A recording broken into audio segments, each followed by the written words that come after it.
Tengo 546 canicas y me regalan 122.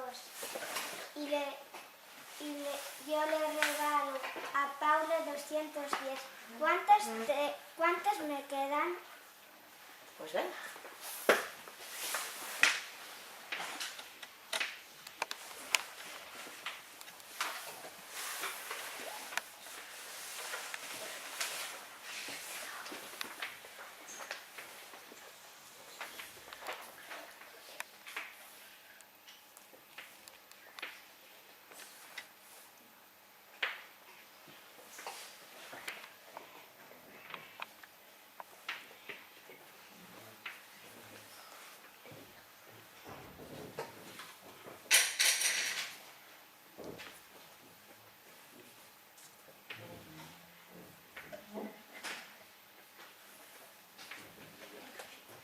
Podes ir explicando que fas, vale, Candela? Ahora que vas a facer?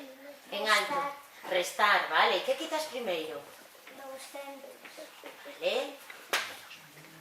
E fai os números grandes. Vale, sigue, sigue.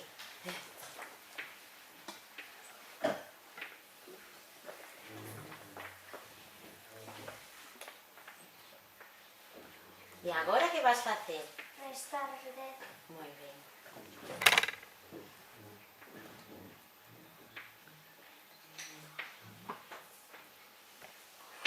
Cantas canicas te quedaron? 458. Moi ben, Candela. Moi ben.